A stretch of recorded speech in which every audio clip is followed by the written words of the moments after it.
A very good morning to all my dear students.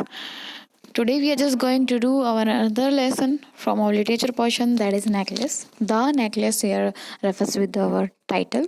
Here necklace refers to our a piece of ornament which we usually wear throughout our throat, right? So here basically necklace has been given a specific you can say acknowledgement as it including the article the. Here the necklace.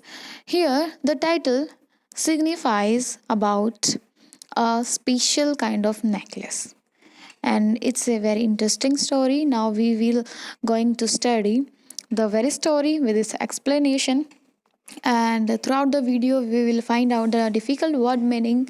We will also discuss about the significance of the title, how the title signifies our whole chapter, and we are also going to do its character and their characteristics, and we will also find out the portions of our literature, that is question and answers in the end. I hope this has been clear to you. Now let's shall be move together. Now here what we find out, we find out that here we have some of the character named Matilda. Like she's the main leading character here because story revolves around her, and she is a kind of lady who never satisfied with his husband's earning his own living. She can never be you can say satisfied. So Matilda is a girl who have a long term wishes to fulfill, and Matilda is a husband of a clerk, and she is feeling ashamed to be a wife of that middle class person because her demands are so usually high and the expectations are so much you can say at the peak that his clerk husband cannot fulfill it in his few salary, right?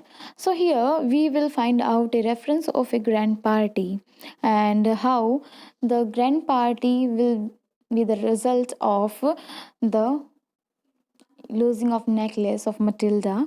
And the we will also find out one more thing, that how the necklace has just lost, and to whom the necklace was just belongs to.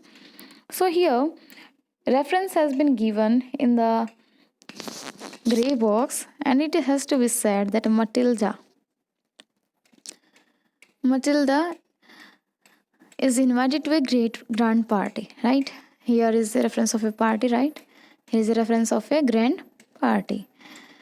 Then what do we find, that she has a beautiful dress but no jewelry.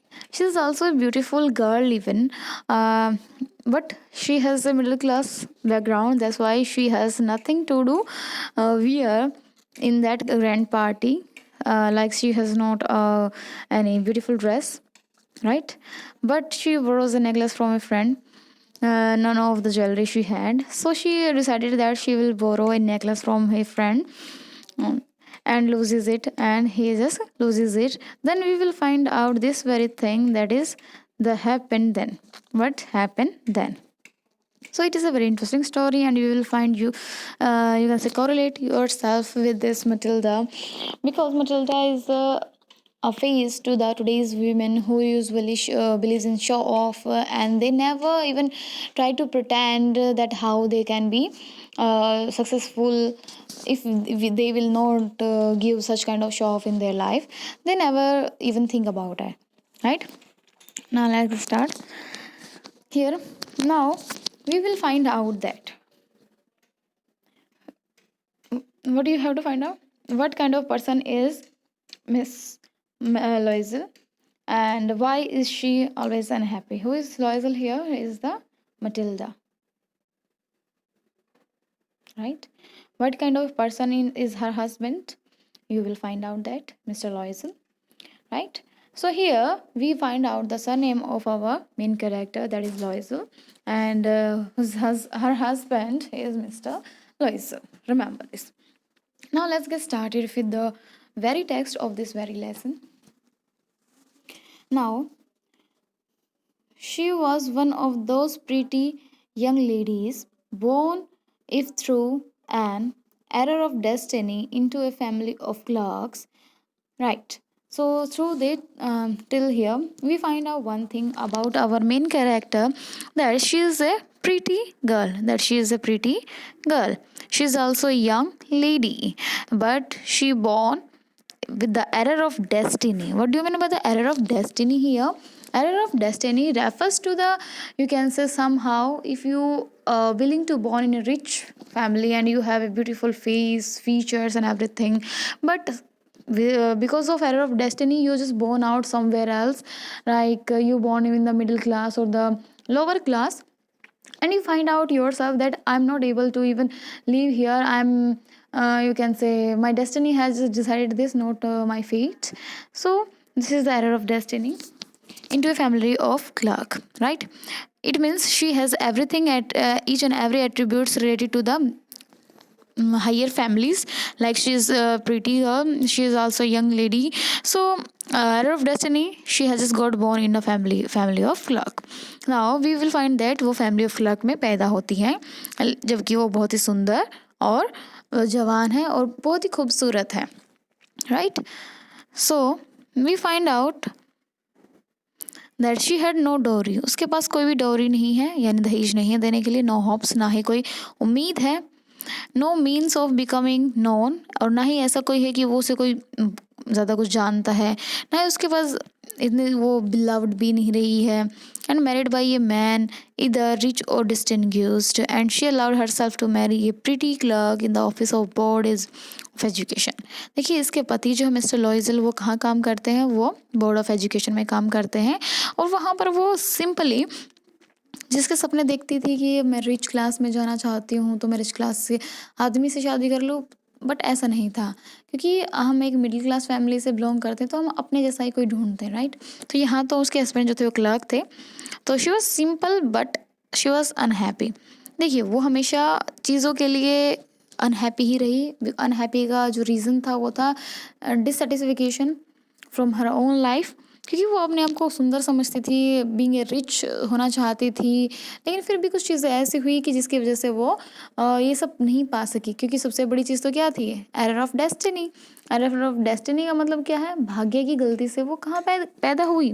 वो पैदा हुई family of clerk, यानी उसके पापा क्या थे? एक clerk थे, और उसके जो हस्बैंड थे वो भी एक क्लर्क थे। क्लर्क कहाँ पे? बोर्ड ऑफ एजुकेशन में, right? So now she suffered incessantly, feeling herself born for all delicacies and the luxuries.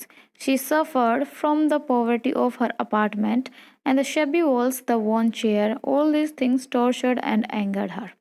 Right? वो जहाँ पर रहती थी वो हमेशा अपने आप को सफ़र करती हुई पाती थी कि मैं यहाँ पे भी बिल्कुल सफ़र कर रही हूँ। I am not feeling well instead because I have no a rich class status, I don't have such beautiful dresses, I don't have a status even, right? So she always feels herself to born a delicacies and luxury। वो हमेशा सोचती थी कि मैं तो ऐशो आराम के लिए बनी हूँ, इसलिए उसके अंदर जो तड़पन थी वो बढ़ती हुई जाती थी। And she suffered from the poverty of her apartment. वो किस किस से सफ़र थी? वो अपनी अपार्टमेंट की, जो उनके घर था उसकी पॉवर्टी, उसके जो गंदी सी मलिन सी वेल थी या वॉल थी, सॉरी वो दीवारें थी, उनसे वो दुखी थी। वो जो फटी पुरानी जो उनकी चेयर्स थी उससे वो दुखी थी। ये सारी चीज़ें उसे दिन ब दिन टॉर्चर करती थी और उससे उसका गुस्सा आता था, राइट? अब देखिए वो यहाँ पर सेटिस्फाइड नहीं है जो उसके पास है। वो चाहती है कि मेरे पास जो भी हो वो उतना हो जितना मैं चाहूँ, जैसा मैं चाहूँ वैसा हो, ना कि इस तरीके से कि हम गरीबी में जी रहे हैं।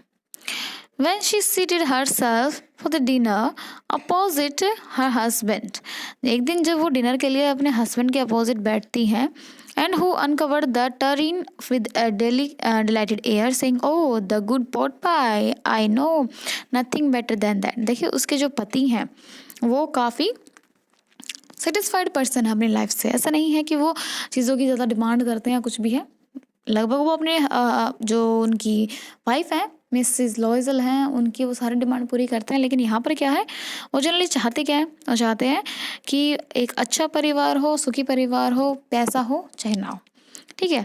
वो हमेशा सेविंग्स में बिलीव करते हैं और मेहनत में बिलीव करते हैं। तो यहाँ पर एक रात एक शाम क्या होता है, वो सभी बैठे होते हैं और वो भी अपने हस्बैंड के अपोजिट खाना खाने के लिए बैठ जाती है। जैसे ही उसके पति ने उसका ढक्कन हटाया होता है खाने का, तो वो कहता है, यानी कि टर्न क्या होता है, वो हॉट केस जैसा जिसका ढक्कन लगा होता है उसका ढक्कन हटाया और उसमें से खुशबूदार एयर निकली, यानी कि खुशबूदार हवा सी आई उसमें। फिर कहता है, ओ द गुड पुट पाई, अच्छा तो आज पोट पाई बनी है। I know nothing better that, it is a kind of soup बेटा। तो वो कहता है इससे तो बढ़िया कुछ भी नहीं हो सकता, it means that he is satisfied with his food. But उसको रोकते हुए उसकी वाइफ कहती है, she would not think of elegant dinners of shining silvers. She thoughts of exquisite food served in marvelous dishes. लेकिन यहाँ उसके जो पति हैं वो एक छोटी सी भिगोने में मतलब वो चीज़ें खा लेता है, लेकिन वो क्या सोच रही होती है वो कि उसको एक एलिगेंट डिनर मिले, शाइनिंग सिल्वर या चांदी की थाल हो और बहुत मार्वलेस डिशेज हों, बहुत, और उनको भी कोई सर्व करने आए, राइट। तो उसकी एक्सपेक्टेशन बहुत ज़्यादा थी। She had never frock nor jewel, उसके पास कोई ज़्यादा फ्रॉक नहीं थे, ज़्यादा क्या उसके पास फ्रॉक ही नहीं थे और ज्वेल नहीं थी। देखिए जिस टाइम पे ये लेसन लिखा गया था उस टाइम पे फ्रॉक का फैशन बहुत ज़्यादा था और उसको रिच क्लास लड़कियां ही पहनती थी। तो फ्रॉक और ज्वेलरीज जो थे वो एक रिच क्लास की स्टेटस को दर्शाता था। नथिंग, उसके पास कुछ नहीं था। And she loved only those things, लेकिन उसको सेटिस्फिकेशन थी नहीं, इसलिए उसको प्यार भी वो सपने लेती रहती थी कि हम ऐसे खाएंगे, ये करेंगे, वो करेंगे। सो उसकी एक्सपेक्टेशन बहुत ही ज़्यादा बढ़ गई। तो then she had a rich friend, उसकी एक रिच फ्रेंड थी, a schoolmate at the convent, उसके स्कूल में जहाँ वो पढ़ती थी वहाँ उसकी स्कूल मेट थी, उसकी वो बहुत रिच फ्रेंड थी, who she did not like to visit, जिसका घर वो जाना बिल्कुल पसंद नहीं करती थी। She suffered so much when she return, क्योंकि उसको बहुत ही ज़्यादा यू कैन से अंदर से ईर्ष्या होती थी जब वो वापस आती थी उसके घर से। She wept for whole day from despair and disappointment, वो हमेशा पूरे दिन रोती रहती उसी निराशा में, उसी डिसअपॉइंटमेंट में कि उसके पास तो इतना कुछ है, वो रिच है, वो अच्छे अच्छे फ्रॉक्स ज्वेलरी सब कुछ है, लेकिन मेरे पास तो कुछ भी नहीं है, right. One evening her husband return elated bearing in his hand a large envelope, तो उसके जो पति हैं एक इवनिंग जो है एक शाम को घर आते हैं, उनके हाथ में एक एनवेलप होता है, एक बड़ा सा एनवेलप होता है। Here he said here is something for you, वो कहता है ये तुम्हारे लिए है, देखो क्या है ये, राइट। वो तो काफ़ी अच्छे से बता रहा था कि मेरे पास जो है चीज़ें काफ़ी अच्छी हैं और तुम्हारे लिए कुछ स्पेशल भी है। She quickly Drew out the printed card on which were describe this words, देखिए उस कार्ड के अंदर एक इनविटेशन कार्ड था, उसके ऊपर ये सारी चीज़ें लिखी हुई थी जो अब मैं पढ़ने जा रही हूँ। The ministry of public instructions and madame George Ramponneau as the owner of Mr. and Mrs. Loisel's company Monday evening January 18 at the minister residence, it means एक बड़ी सी ग्रैंड पार्टी का एक इनविटेशन था जिसे कौन होस्ट कर रहा था, मैडाम जॉर्ज रैम्पो ने। और किसको इनवाइट किया था, मिस्टर एंड मिसेस लॉयजल को। और कब किया था, जनवरी 18 को उनके रेजिडेंस में। इंस्टेड ऑफ बीइंग डिलाइट, देखिए अब इस बड़े से ग्रैंड पार्टी के इनविटेशन को लेने के बाद भी वो खुश नहीं थी। Instead of being delighted as her husband had hope, उसके पति को तो ये सोच के लगा था कि भाई अब तो ये यू कैन अंडरस्टैंड कि भाई अच्छा बड़ी पार्टी है, खाना वाना होगा, मौज मस्ती होगी, इसका ध्यान भटक जाएगा। She threw the invitation spitefully upon the table murmuring, what do you suppose I want with that, वो टेबल पर उसे बड़बड़ाती हुई फेंक देती है और कहती है तुम क्या चाहते हो कि मैं क्या करूँ, मुझे क्या करना चाहिए इसके साथ, मुझे ये बता दो बस। क्या तुम चाहते हो कि मैं अपनी बेइज्जती कराऊँ वहाँ जाकर, क्योंकि मेरे पास ना कोई कुछ भी नहीं है पहनने के लिए। सो यहाँ पर उसके जो पति हैं उसको एकदम से शौक लगता है ये क्या हो गया, राइट। उसको जो शौक लगा है वो भी काफ़ी लाजमी है, क्योंकि वो तो होप करके ही आया था यहाँ पे कि मेरी पत्नी को अच्छा लगेगा, बट अनफॉर्चुनेटली नहीं लगा। बट माई डियर, यहाँ पे उसके हस्बैंड कहते हैं but my dear I thought it would make you happy, मुझे लगा इससे तुम खुश हो जाओगी। यू नेवर गो आउट, तुम कभी बाहर नहीं जाती हो, and this is an occasion, ये सबसे अच्छा बड़ा ओकेज़न है, and with a fine one, सबसे बेस्ट है तुम्हारे मूड को ठीक करने के लिए। एवरीबडी विशेज़ वन, जो हर कोई चाहता है कि अपनी ग्रैंड पार्टी में जाए, and it is very select, और हम बहुत सिलेक्टेड लोगों को ये दिया गया है। Not many are given to the employees, employees को तो दिया भी नहीं गया है। You will see the whole official world there, तुम्हें तो वहाँ पर हर कोई ऑफिशियल वर्ल्ड में दिखाई देगा। इट मीन्स हमारे ऑफिस का हर एक इंसान जो इम्पोर्टेंट इंसान है वो इस पार्टी में आ रहा है। She looked at him with an irritated eye, वो उसकी तरफ बड़ी ईर्ष्या वाली नज़रों से देखती है, गुस्से वाली नज़रों से देखती है। एंड डिक्लेयर्ड इम्पेशेंटली, और एकदम से फट जाती है, कहती है what do you suppose I have to wear to such a thing as that. तुम कह रहे हो इतनी बड़ी चीज़ है और जहाँ हम बहुत लकी हैं जा रहे हैं, तो मैं वहाँ पर जाकर पहनूंगी क्या? मुझे यही बता दो कि मैं पहनूँ क्या जो तुम मुझे सपोज कराने की सोच रहे हो। What should I wear to go there ना।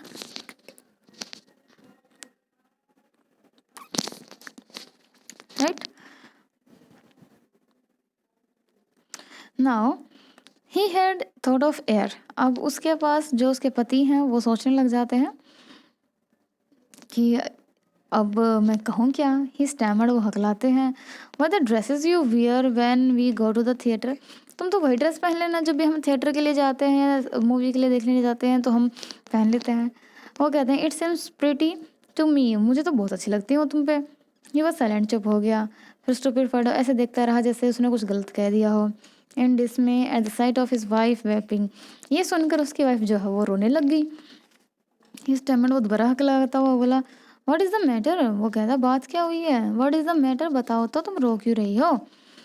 By a violent effort she had controlled her vexation and responded in a calm voice, wiping her moist cheeks, nothing, only I have no dresses, consequently I cannot go to the affair। Right ना, यहाँ पर हमें पता चलता है कि वो इस बात से ज़्यादा दुखी थी कि उसके पास पहनने के लिए कुछ भी ऐसा नहीं है जिससे वो ग्रैंड पार्टी में जा सके। और वो बहुत ही ज़्यादा लड़ाकू एक मतलब अपनी ओर से तो रिस्पॉन्स कर चुकी थी। उसके बाद वो शांत होकर कहती है कि मैं पहनूंगी क्या, इतने बड़े घर में जाना भी है, इतना बड़ा अफेयर है, तो मैं कहाँ जाऊँ। Give your car to some colleague whose better is then fitted out than I, तो कहता है ऐसे कलीग को दे दो जिसकी घर में जाने की औकात हो और जिसके पास, जो बीवी के पास अच्छे कपड़े हो ना, वही जाएगा इसमें। इतनी बड़ा ब्रांड या फिर ग्रैंड पार्टी में जो है हमारी बेइज्जती थोड़ी करानी है, तो इसको किसी और को दे दो जिसके पास अच्छे कपड़े हों। Remember that. Now he was grieved, अब वो बहुत ही ज़्यादा मतलब परेशान हो जाता है सोच के कि अब मैं क्या करूँ, बड़ा फिर भी हौसला करके आंसर देता है लेट्स सी मटिल्डा, देखो Matilda, how much would be suitable costume cost, तुम्हारे पहनने के लिए कोई अच्छी सी कॉस्ट्यूम कितने रुपए में आएगी। Something what you serve for other occasion, something very simple, जिसकी वजह से तुम दूसरे ओकेजन पे भी उसे पहन सकती हो और काफ़ी सिंपल सी लगे वो। She reflect for second thinking, she reflected for some second thinking, right? और फिर सम, वो ना अंदर ही अंदर ना कुछ जोड़ने लग जाते हैं, सम करने लग जाती है। That she could ask for without bringing it an immediately refusal and free turn exclamation of the economical clerk. Actually she was just having a fear that if she will demand for the much of the money, then she will not get it because she knows that her husband has a clerk background and they are just suffering with the economical things, financial things, right? So she is try to thinking of a sum that she could ask for without bringing it an immediate refusal. वो ये नहीं चाहती थी कि एकदम से उसके पति जो है इतनी बड़ी अमाउंट सुनकर वो मना कर दे, तो वो सोच विचार कर बोली कि वो कहती है now finally she said in A hesitating, वो हेजिटेट होकर कहती है फाइनली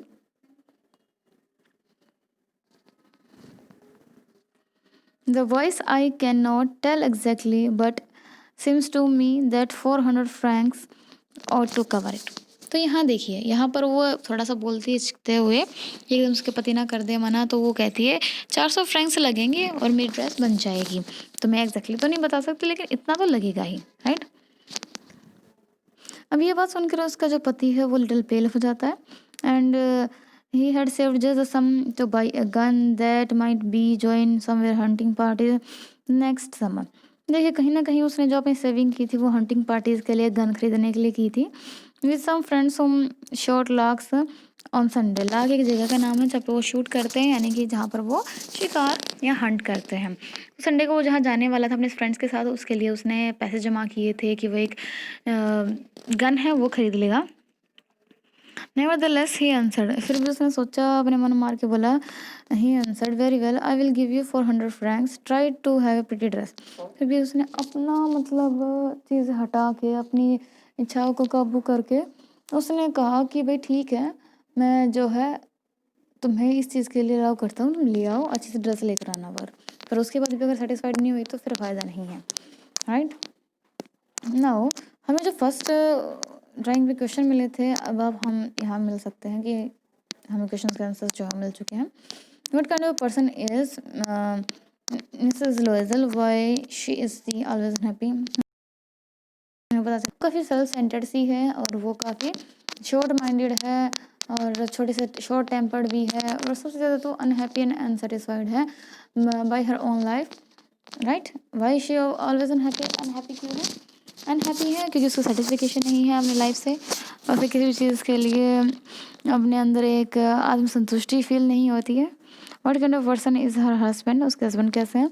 उसके हस्बैंड काफ़ी पोलाइट है, काफ़ी मिडिल क्लास मैच्योर पर्सन है, काफ़ी सेविंग बिलीव करने वाले हैं और अच्छे से अच्छे चीज़ों को समझने वाले इंसान है, जो दिखावे के पीछे बिल्कुल पागल नहीं है। लेकिन हमारी जो मटिल्डा है वो क्या है? दिखावे के पीछे बिल्कुल पागल है, right. Now let's get started here. We find that now we ought to have to find what physiology। देखिए एक प्रॉब्लम तो उनकी सॉल्व हो गई थी। प्रॉब्लम कौन सी सॉल्व हुई थी कि उसकी जो ड्रेस है वो नहीं है, उसने 400 फ्रैंक्स दे दिए उसको, वो ले आएगी। How is the problem solve? और फिर वो प्रॉब्लम जो नहीं आती है उसके खरीदारी करने के बावजूद भी जो प्रॉब्लम आती है, ड्रेस वो ले आती है, उसके बाद भी एक प्रॉब्लम अराइज हो जाती है, वो प्रॉब्लम सॉल्व कैसे होती है ये देखेंगे हम अपने नेक्स्ट पैराग्राफ्स में, right. Now, the day of the ball approached, and Mrs. Loisel seemed sad, disturbed, and anxious. Nevertheless, her husband, her dresses were nearly ready. देखिए अब जो ग्रैंड पार्टी का दिन है वो जल्दी जल्दी नज़दीक आ रहा है, तो मिसेस लोजल जो है काफ़ी डिस्टर्ब सी है और जो है चिंता करी हुई मिलती है। हालांकि उसकी ड्रेस जो है वो बहुत जल्दी है और तैयार होने के लिए गई हुई है। Her husband said to her one evening, एक दिन उसके हस्बैंड उससे पूछ ही लेते हैं कि तुम अभी भी डिस्टर्ब क्यों हो, जो तुम्हें ड्रेस मिल गई है तो। नाउ वो कहते हैं what is the matter with you, तुम्हारे साथ मैटर क्या है? You have acted strangely for 2 or 3 days, तुम 2 से 3 दिन से काफ़ी अजीब सा बिहेव कर रही हो।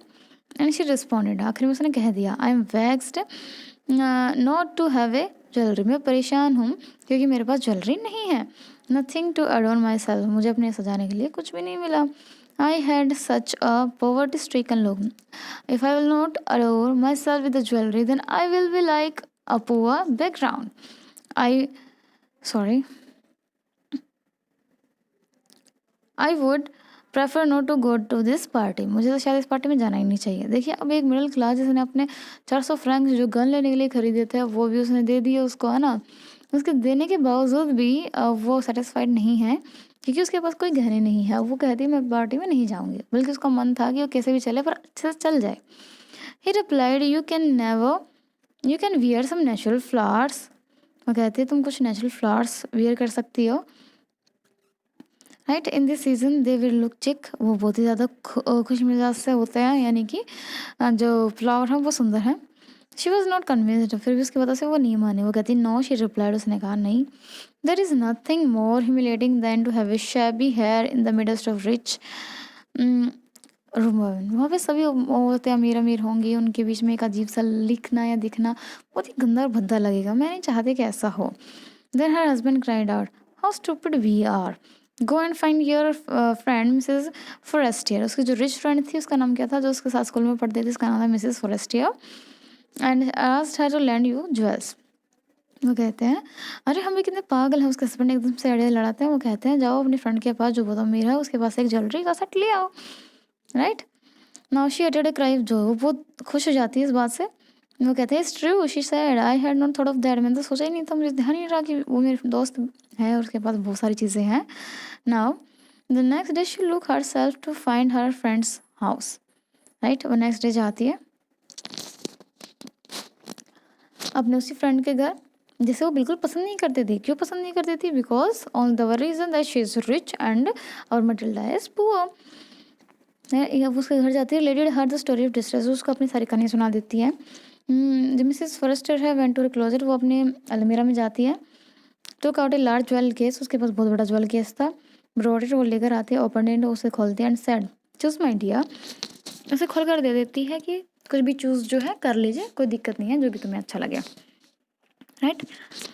She saw at first some bracelets, पहले तो कुछ ब्रेसलेट दिखाती है, देन एक कलर ऑफ पर्ल यानी कि एक माला दिखाती है पर्ल की, then a Venetian cross of gold and jewels of admirable workmanship. She tried the jewels before the glass hesitated, but she neither decided to take them or not leave them.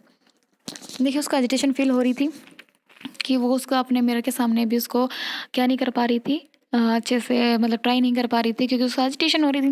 But फिर भी उसको करना क्या था, उसको लेनी तो थी ही।